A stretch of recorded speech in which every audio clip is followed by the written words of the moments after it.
Su rostro es humano. Tiene la cara idéntica a la nuestra. Camina sobre dos patas. Dice que si nos ve mirándolo, nos atacará. Y durante miles de años ha formado parte de la cultura tibetana. ¿Pero será el Yeti algo más que una leyenda? Hizo algo así como... En esas tierras ronda una extraña criatura bípeda. Se han encontrado especies nuevas en sitios totalmente insospechados.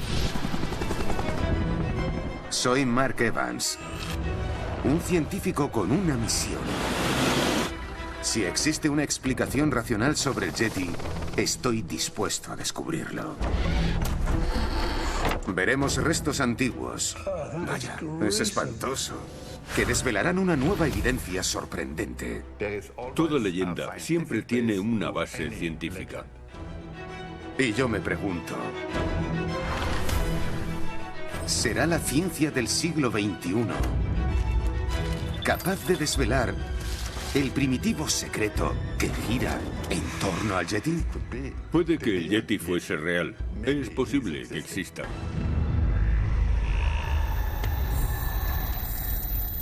Yeti, la leyenda.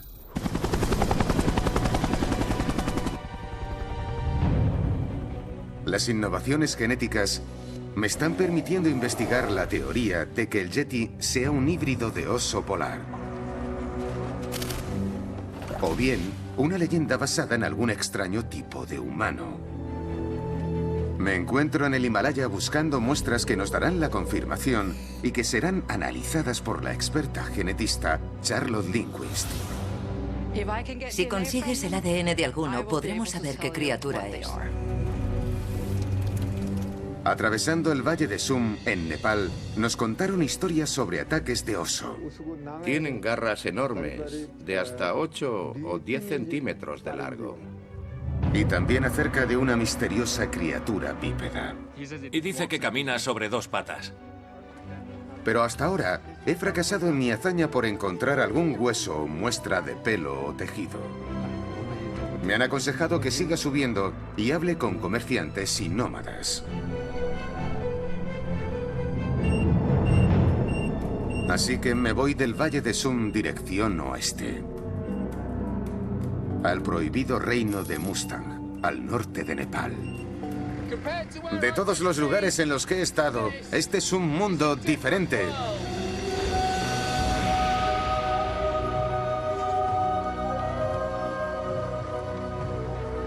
El reputado montañero Reinhold Messner pasó una década investigando sobre el Yeti después de ver a uno en 1986. Según él, en la parte alta de Mustang aún se conserva la antigua convicción de su existencia. El mundo conoce esta leyenda gracias a esas comunidades primitivas. Ellos son tibetanos, tibetanos de verdad. Su cultura es tibetana, su arquitectura es tibetana. Y las antiguas leyendas siguen vivas. Las viejas historias sobre yetis, sobre seres mitad humano, mitad animal salvaje. Este debería ser un buen lugar para encontrar las muestras de Yeti. He escuchado historias en las que la criatura variaba y recibía diferentes nombres. Así que la idea es estudiar qué le caracterizaba a cada una.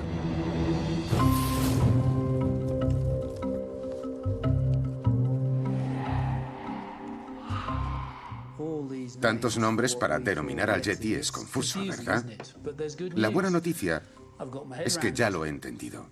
Debemos tener en cuenta que es una zona en la que se hablan dos idiomas y muchos dialectos. Pero dejando a un lado los nombres y centrándonos en las descripciones, todo parece estar más claro. Los autóctonos del Himalaya hablan de dos tipos de animales muy diferentes. Ambos son peligrosos. Y aunque los nativos ya estén cansados de oír hablar de ellos, saben que son reales. De eso no tienen ninguna duda. Uno es muy grande. Cuando se pone sobre dos patas, supera los 2 metros, pero normalmente va a 4 patas. Es peludo, parduzco y se caracteriza porque su presa es principalmente ganado o incluso yaks. Pero pero estoy casi seguro de que se trata de algún tipo de oso. El otro ejemplar es muy distinto. Es más pequeño, mide 1,5 metros de alto. También tiene pelo, pero de un marrón más cobrizo y siempre camina sobre 2 patas. Pero lo más llamativo es el gran parecido que tiene con el hombre. Para descubrir más sobre estas criaturas, mi investigación me ha traído hasta este árido territorio. Con 254 milímetros de agua al año, el Alto Mustang es una de las zonas más secas de Nepal. Es un paisaje polvoriento sin apenas vegetación. Por eso los granjeros llevan un estilo de vida nómada siempre en busca de alimento para el ganado. Con mi guía Tasi Pista nos dirigimos a la frontera tibetana. Allí hemos quedado con un nómada de los de ahora. Han sido 2 días muy duros de viaje en coche, pero hace unos años algo así hubiese sido imposible. ¿Todas las carreteras están así de bien, Tasi? Sí, así son las cosas aquí, Mark.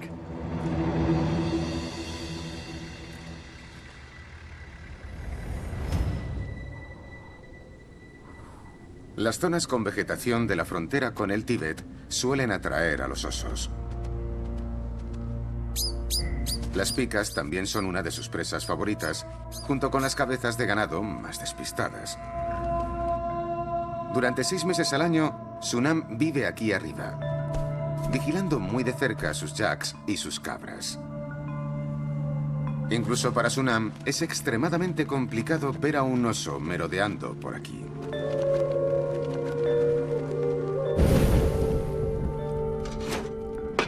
En el Tíbet sí que han atacado a personas y a otros animales, pero aquí no.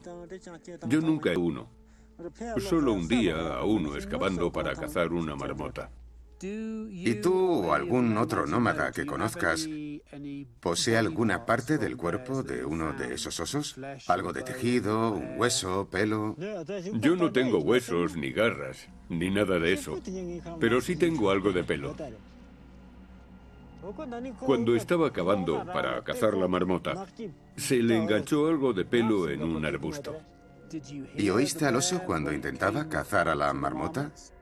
¿Hacía algún ruido? Recuerdo que los perros empezaron a ladrar y al día siguiente descubrimos los agujeros. Fue mi hijo el que encontró el pelo y me lo dio. Sunam, ¿sería usted tan amable de darme una pequeña cantidad de ese pelo para realizar una prueba científica? Tampoco hay mucho. Lo tengo en el pueblo. Por fin, después de tanto tiempo, voy a conseguir una prueba tangible. La gente de aquí utiliza los restos de animales peligrosos para ceremonias religiosas y todo lo que encuentran lo guardan bajo llave.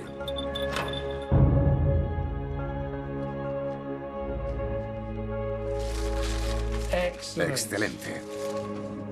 Ojalá Charlotte encuentre algo de ADN en este mechón de pelo de oso.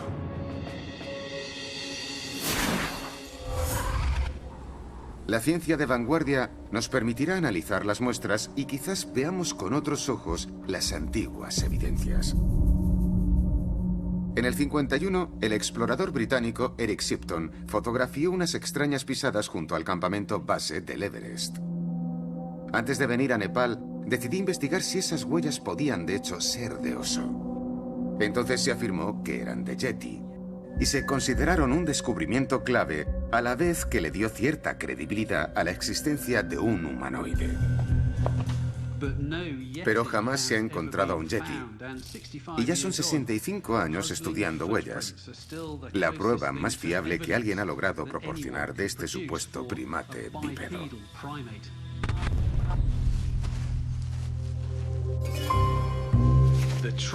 El problema con las huellas es que lo que para unos es un Yeti, para otros es un oso. De ahí mi empeño en aportar una prueba científica en este tema. Vale, apoyo un pie y dejo la huella bien marcada. Mi objetivo es mostrar la huella que un oso de gran envergadura puede dejar en la nieve. Vale, y ahora las patas traseras. Estas se pueden parecer a las pisadas de Mickey Mouse. Pero tranquilidad, He hecho los deberes. Estoy fabricando un posible rastro de oso basado en los nuevos datos reunidos por la doctora Catherine Syme. Hemos empezado desde cero, observando detenidamente cómo andan y cómo corren.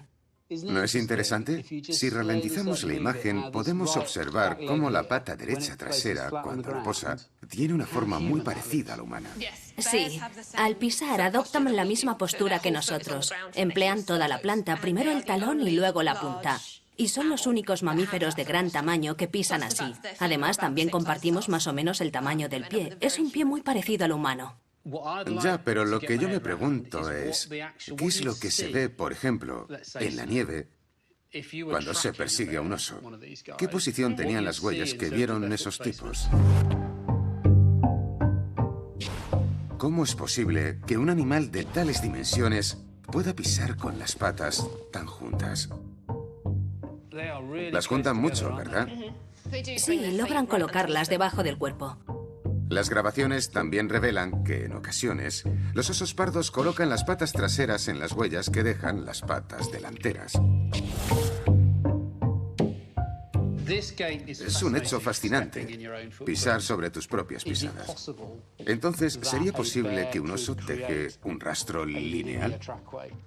Sí. En otras palabras, un oso que se desplaza a cuatro patas no siempre tiene por qué dejar un rastro doble. Genial.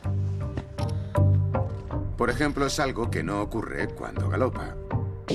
Pero en la ladera donde Steve Berry vio aquellas supuestas huellas de Yeti, correr era claramente un acto suicida. Un oso no podría dejar ese rastro. Por otro lado, con mi demostración, hemos comprobado que un oso a cierta velocidad llega a pisar sobre sus propias huellas, como hemos visto que en ocasiones hacen los osos pardos. Así que cabe la espeluznante posibilidad de que ese rastro esté provocado por una criatura bípeda que pisa hacia adentro y con unos pies muy extraños y planos.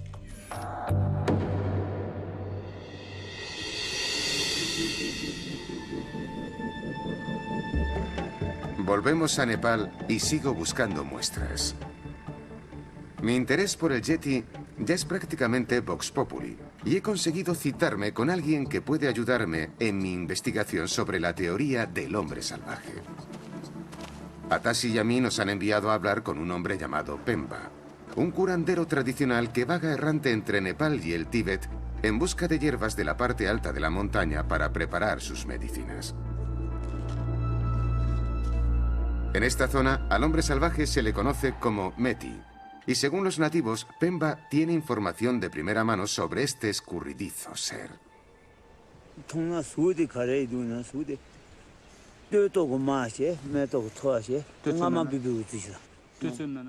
Uno de los que he visto iba encorvado y tenía joroba. Recuerdo que posó las patas delanteras sobre las rodillas. Entonces, Pemba, para caminar, ¿cómo es? ¿Se colocan más o menos así? Así es cuando está en reposo. ¿Así está en reposo? Descansan y se incorporan. ¿Y así se pone de pie? Sí.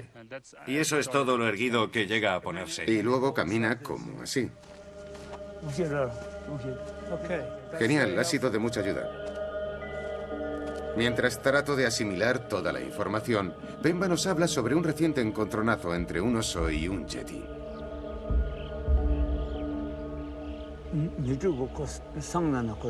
El yeti estaba muerto en el interior de su cueva. Me pudo la curiosidad y fui a echar un vistazo.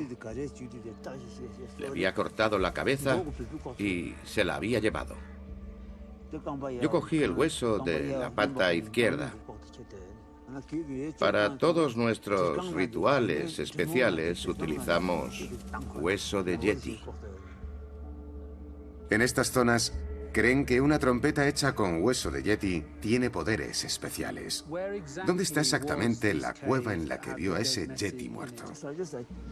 En el territorio chino de Yayu. Y eso está en el Tíbet. Sí, en la parte china del Tíbet. Pemba, ¿nos mostraría el hueso que cogió aquel día? Por supuesto. Y cuando lo veáis, quizás empecéis a creeros lo que os digo.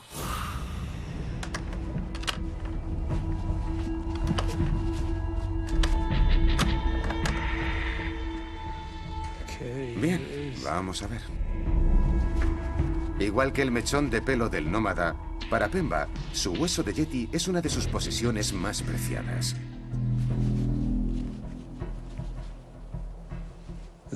Aquí está.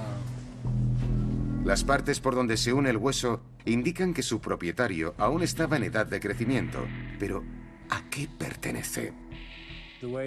La verdad es que la forma que tiene es humana. Esto parece la rótula. Esta zona de aquí coincide con esta hendidura. Pero tendría que ser más largo. Desgraciadamente, la parte superior del hueso no está.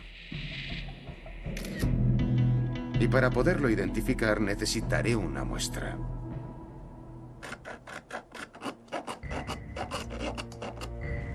Lo metemos aquí. Ahora, además de un poco de pelo de oso, también tenemos un preciado fragmento de hueso de yeti. Genial, muy bien. Si consigues el ADN de alguno, podremos saber qué criatura es. Con cualquier animal, Charlotte necesita solo un fragmento para revelar su identidad. A menos que se trate de un animal que no exista de manera oficial. Hay especies que aún no han sido analizadas, denominadas ni catalogadas.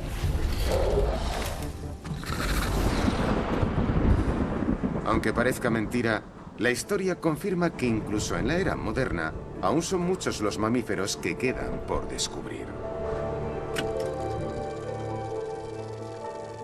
En 1901, nada más comenzar el siglo XX, la primera aspiradora eléctrica causa una auténtica revolución.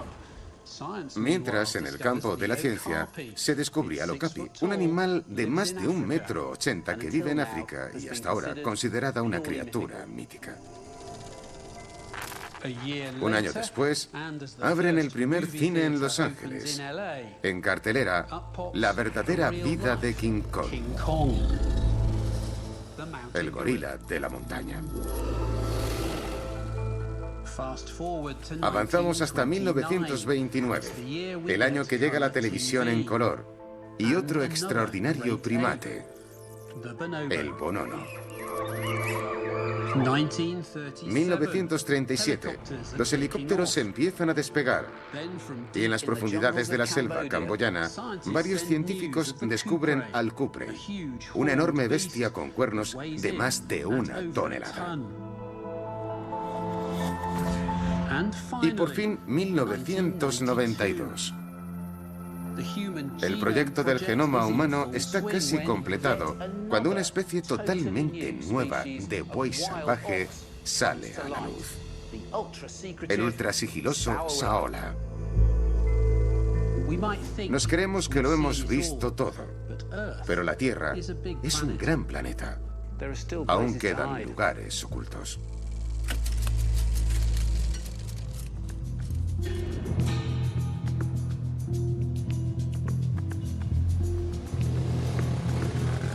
De vuelta a Nepal, llamo a la genetista de osos, la doctora Charlotte Lindquist.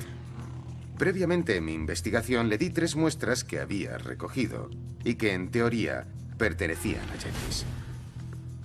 Pero ahora ya debería poder completar su análisis.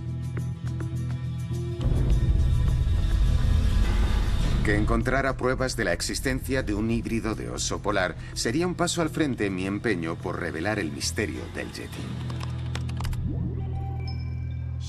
Charlotte. Hola. Hola, Mark. ¿Qué tal todo? Me alegro de verte. No puedo hablar mucho. ¿Conseguiste averiguar algo con las muestras que te di? Sí, por supuesto, sí. Empecemos por la primera muestra, el pelo hallado en el monasterio. Conseguimos sacar el ADN y, al parecer... ¿Estás preparado? Es un oso pardo del Himalaya. Podría ser perfectamente, porque se recogió en Ladakh, al oeste del Himalaya. ¿En serio? Genial. Entonces, ¿todo encaja? Sí, encaja perfectamente. Sí, sí. ¿Alguna prueba de la existencia de híbrido de oso polar? Nada de oso polar. Todo lo encontrado es de oso pardo. ¿Y la muestra de pelo recogida por el jesuita? La del cura jesuita. Esta muestra también pertenece a un oso. Pero esta vez es un oso pardo tibetano. Esa es de la parte este del Himalaya. Perfecto, porque es allí donde habitualmente se encuentran estos osos. ¿Y algún rastro de oso polar esta vez? Para mí, en ambos casos se trata de osos pardos. No hemos encontrado indicios de ADN de oso polar en ninguna de las dos muestras. Genial para ser las primeras pruebas. ¿Y qué me cuentas del yeti nazi? Primero el pelo. Este ha sido interesante. Conseguimos extraer el ADN. No estaba tan bien conservado. Pero sí te puedo decir que el pelo pertenece a un oso pardo tibetano. El diente ya es otra historia. Ese diente no pertenece a un oso. Creemos que es de un perro.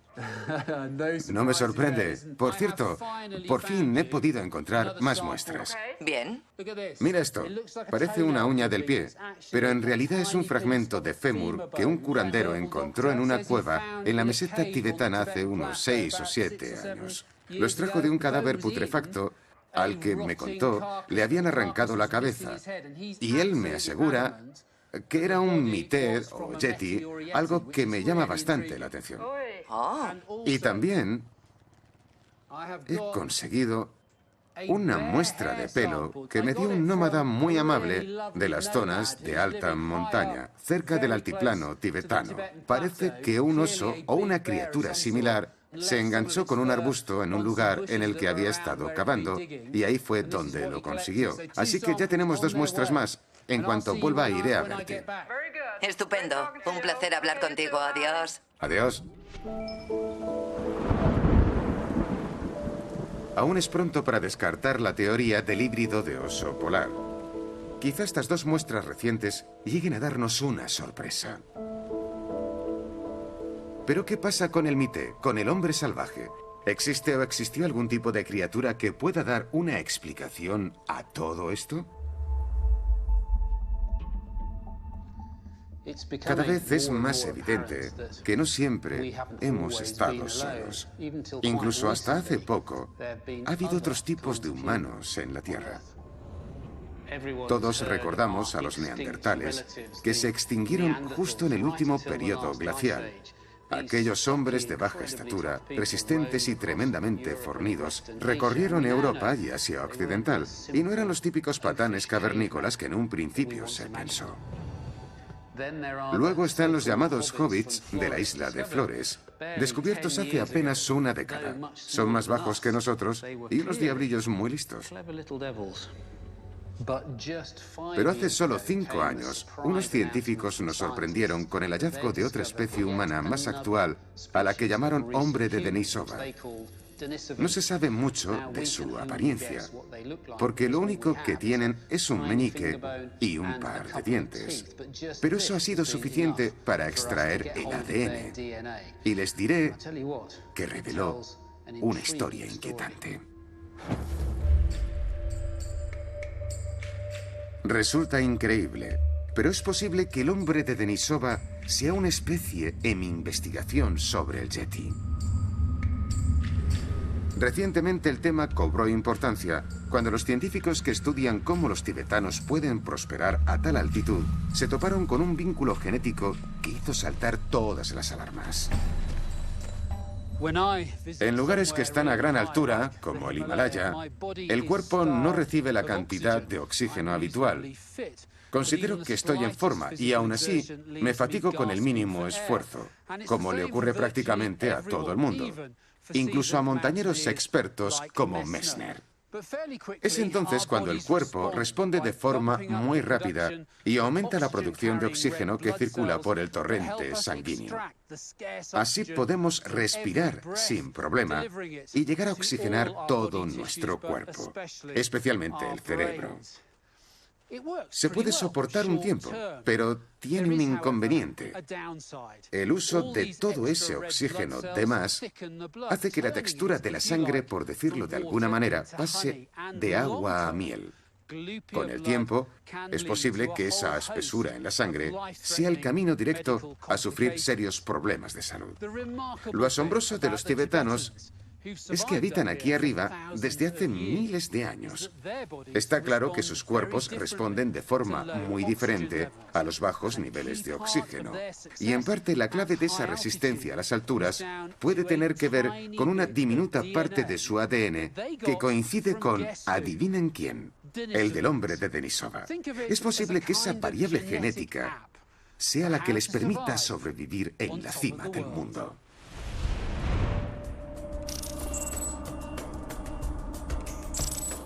Antes de abandonar el Himalaya, tengo que saber algo más sobre esta mutación genética. Y si de verdad es posible que provenga de otro tipo de especie humana.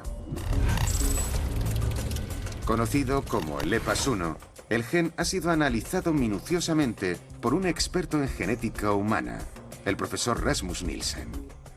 Rasmus, ¿qué certeza tienes de que los tibetanos compartan el gen EPAS1 con el hombre de Denisova? Sabemos que debió haber un cruce entre humanos y hombres de Denisova. Si no, el hecho de la extrema semejanza entre el ADN tibetano y la secuencia del ADN del hombre de Denisova no tendría explicación. Dos especies diferentes relacionándose y creando descendencia. Eso no es precisamente lo que me enseñaron en la asignatura de biología. Bueno, en biología no siempre todo es blanco o negro.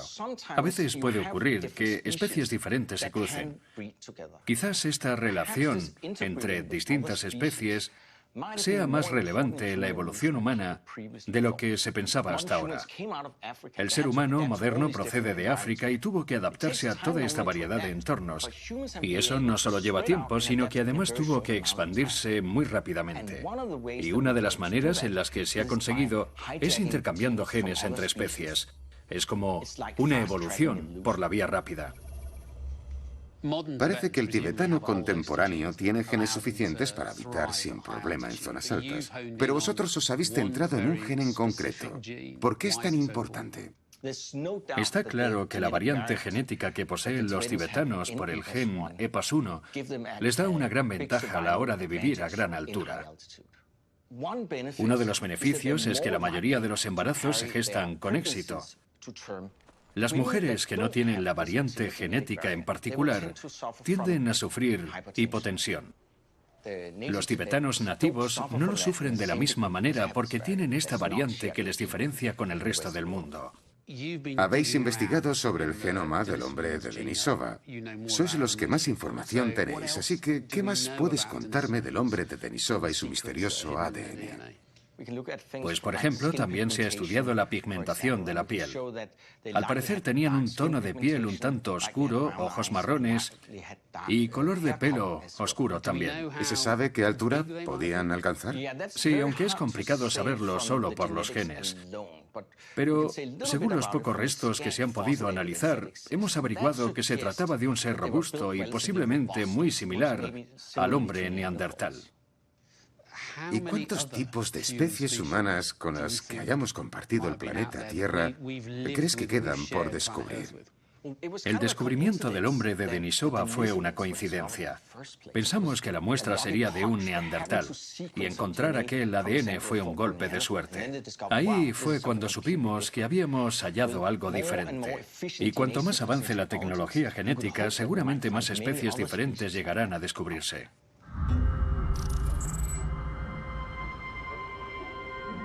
¿Y si el Yeti, como Lebu Gogot de Flores, estuviese basado en un tipo de humano real, aunque misterioso, que no pertenece a un mundo fantástico, pero sí a la memoria humana y a encuentros reales?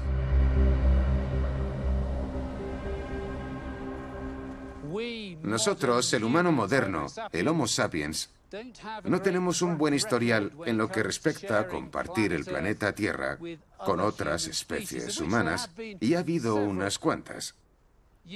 Gracias a que somos capaces de resolver los problemas, siempre hemos ganado frente a otros tipos de humanos.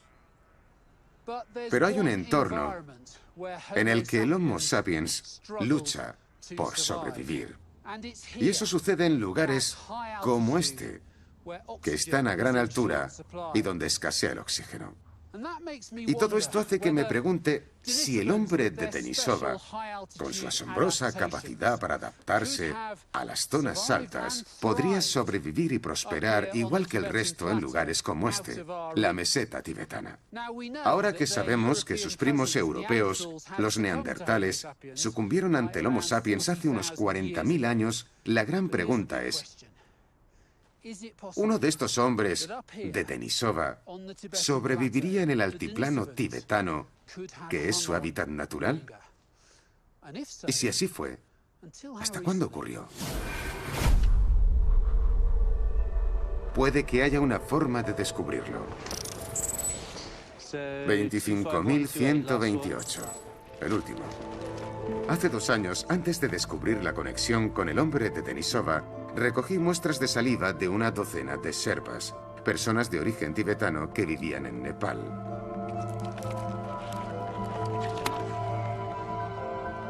Por entonces buscaba pruebas de ADN neandertal, pero quizás la clave estaba en el misterioso ADN conseguido del hombre de Denisova. En teoría, los científicos pueden emplear el ADN del hombre de Denisova para realizar una estimación de cuándo estos seres llegaron a cruzarse con otros humanos. Pues ya está. Estos son muestras que a Rasmus Nielsen también le gustaría analizar. Así que está de acuerdo con añadir mis datos sobre aquellos sherpas a su investigación y compartir los resultados.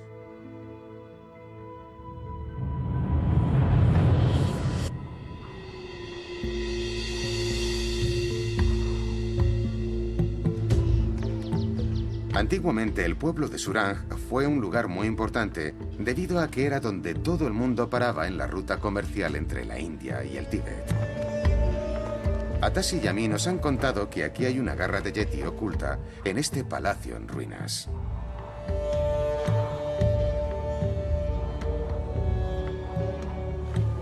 Con el permiso de los propietarios, hemos venido a recoger una pequeña muestra para el análisis genético.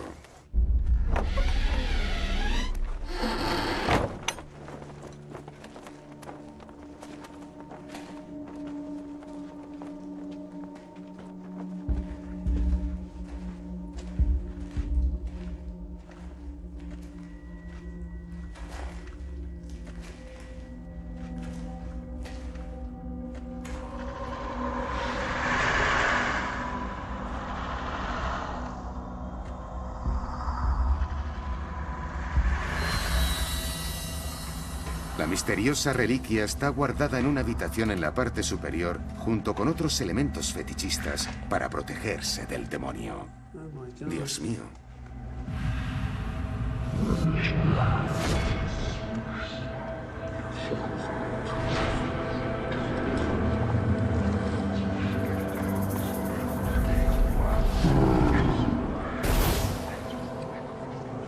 Tashi, ¿dónde está la garra de Mité, de Yeti?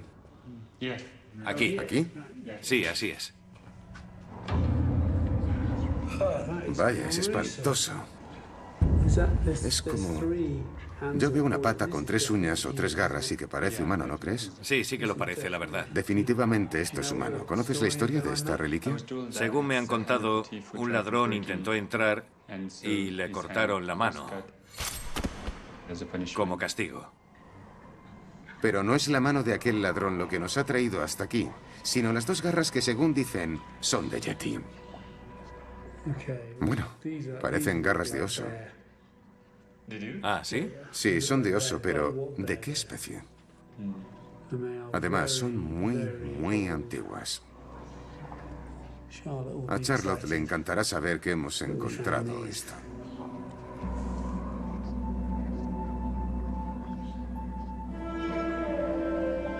Ya tengo 3 nuevas muestras para analizar y saber algo más sobre la teoría del híbrido de oso polar.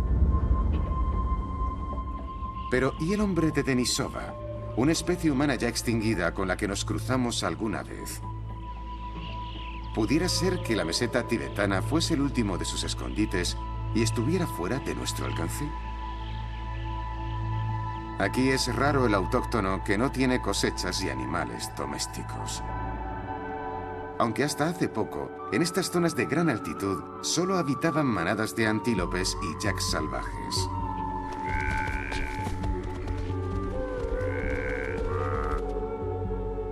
Para los que soportan las condiciones ambientales, seguramente haya sido un coto de caza perfecto.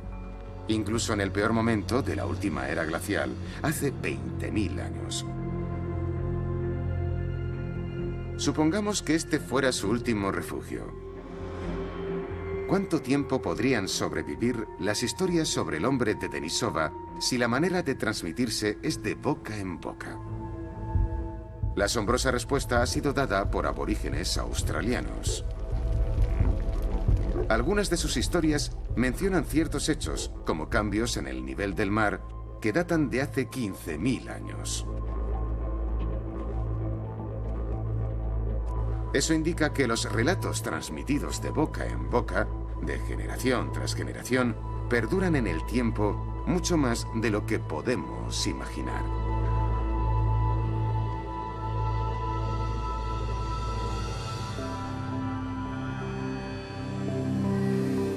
Seis semanas después de regresar de Nepal, llega el momento de cerrar el capítulo final de mi particular investigación sobre el Yeti.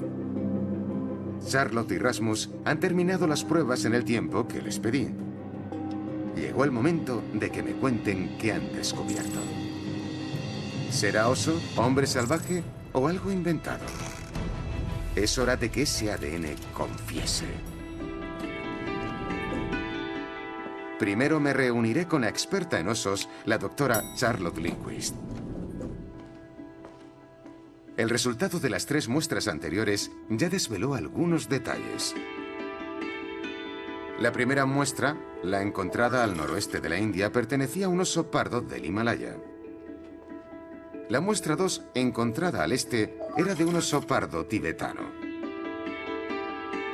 Y lo mismo para el extraño Yeti nazi de Messner. ¿Qué habrá pasado con las últimas muestras de Nepal? Lo que me interesa es que se asentaron como a medio camino entre las otras 2 muestras. Así que, ¿de dónde procedían? ¿O era algo completamente nuevo? Bien. Vale. Sí. ¿Tú lo sabes y yo no? Sí, yo lo sé. Aquí tienes las pegatinas. Pues vamos a ver. Si empezamos con esta de aquí, con la del medio, es la muestra de pelo del nómada. Por ejemplo. De ahí pude extraer ADN sin problema. Y definitivamente pertenecía a un oso pardo tibetano. Pongo una azul. Una fuera. Quedan 2. Esta de aquí es de la supuesta garra de Yeti. La zarpa de Yeti que estaba en el antiguo palacio. Es muy antigua.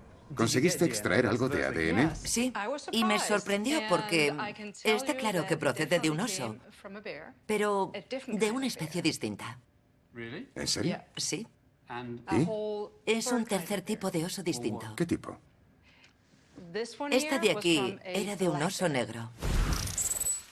Pero en Surraj apenas hay árboles. No hay bosques. Ninguno. Así que no sé cómo... Son datos genéticos. La genética no miente. De acuerdo. Esta muestra es de un oso negro. Es muy raro porque no es su hábitat. Posiblemente fuera de un comerciante. Le ponemos otro color. Vale. Solo queda una muestra. Sí. Bien, esta muestra es la que más me intriga, porque el fémur de donde la saqué, aquel hueso, era presuntamente de Yeti. Y no estoy seguro de que lo fuera, pero tenía algo de humano. Bueno, yo puedo decirte con certeza que esta no es de humano. ¿No es de humano? Definitivamente, también pertenece a un oso. Y en este caso te puedo asegurar que se trata de un oso pardo tibetano. Strike 3. Otro punto azul. Dejando a un lado el oso negro, tenemos 4 osos pardos tibetanos y un oso del Himalaya. No hay ni rastro del oso polar. No hemos encontrado nada relacionado con el oso polar en las muestras que me enviaste. Entonces, ¿se podría ya descartar la hipótesis de la existencia de un híbrido de oso polar y oso pardo? ¿Nos olvidamos ya de la hipótesis? Creo que basándonos en las muestras que me enviaste, abandonar un poco la teoría podría ser una opción. Pero entonces, de estas muestras hemos aprendido más de lo que esperábamos. Pero ayúdame a comprender qué es lo que nos han proporcionado de nuevo en el mundo de la genética de los osos. Se sabe muy poco sobre la genética de los osos pardos de la meseta tibetana y de los montes del Himalaya. Y lo que ha sido un descubrimiento muy interesante es que los osos pardos de aquí, estos osos pardos tibetanos, aunque su apariencia no varía, se encuentran muy cerca de donde habitan los osos pardos del Himalaya.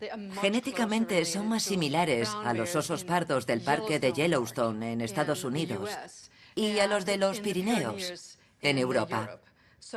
Es decir, que genéticamente son mucho más cercanos a osos pardos, que se encuentran más alejados geográficamente que los osos pardos del Himalaya. ¿Ha sido una verdadera sorpresa? ¿He aportado algo nuevo a la ciencia?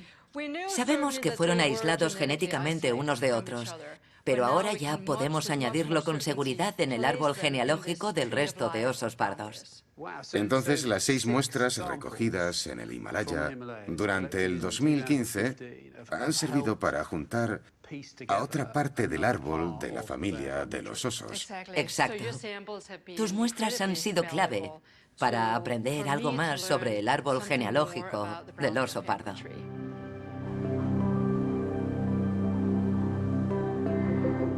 Si la leyenda del Yeti tiene algo que ver con osos, entonces es que solo se trata de osos comunes. Pero ¿será que el verdadero origen de la leyenda está más cerca de casa? Cuando comencé con esta investigación, nunca imaginé que otra especie humana pudiera convertirse en la principal sospechosa para explicar la leyenda del Yeti. Es una idea intrigante, pero con pocas probabilidades de ser verdad. Para ir un poco más allá, el profesor Rasmus Nielsen, de la Universidad de Berkeley, ha estado investigando el ADN de las muestras de saliva de aquellos sherpas que conseguí en la zona alta del Himalaya, y veremos qué resultados ha obtenido. Puede que Rasmus haya conseguido algo relevante. O quizás esta vez no logremos aportar nada nuevo. Sabemos que los antepasados de los tibetanos, incluyendo los sherpas, se cruzaron con el hombre de Denisova. Así es como los tibetanos adquirieron el gen EPAS1 y resisten también las alturas. Pero ¿cuánto tiempo hace que ocurrió este cruce? ¿Los hombres de Denisova habrán perdurado lo suficiente como para explicar las historias que se siguen escuchando de aquellos hombres salvajes? Bien, ¿encontraste EPAS1 en la saliva de mis sherpas? Pues sí, resulta que todos tenían la variante EPAS1 que se encuentra en la zona del Tíbet. Entonces todos, los 12 sherpas, ¿tenían la variante EPAS1? Así es. Eso es empezar con buen pie.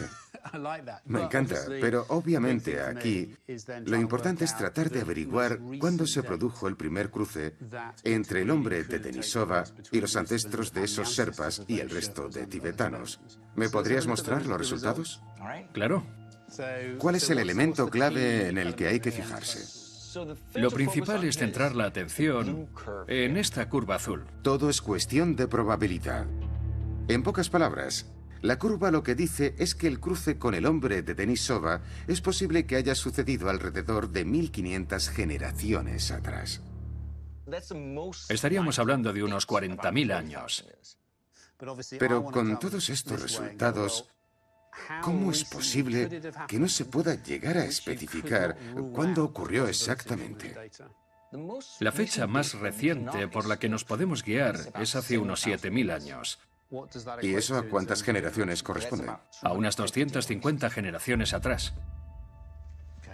Bien, y entonces unos 15.000 años...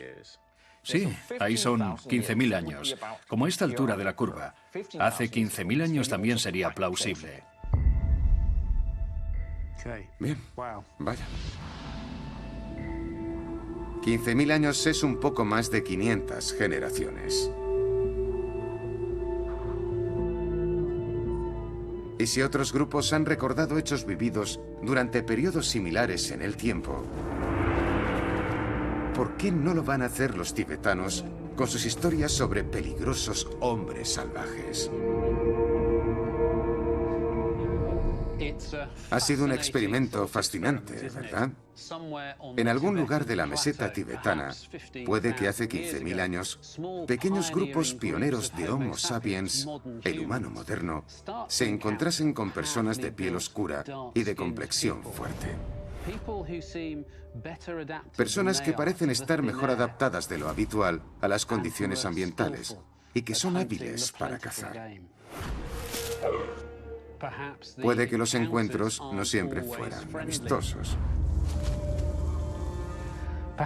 O quizás, cuando los científicos hablan de que tuvo lugar un cruce, deberíamos imaginar algo más parecido a una abducción. Tema recurrente en las historias de Yeti que se cuentan en el Himalaya. Ahora supongan que esa rivalidad continúa durante siglos o incluso milenios, hasta que se extinguiera el último hombre de Denisova.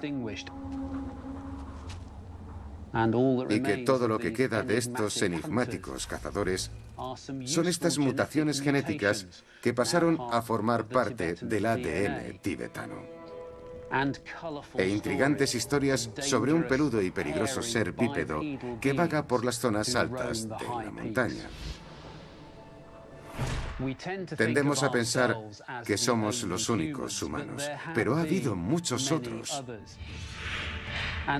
Y al menos para mí, ahora resulta más que probable que uno de ellos, el hombre de Denisova, haya sido inmortalizado como el Yeti.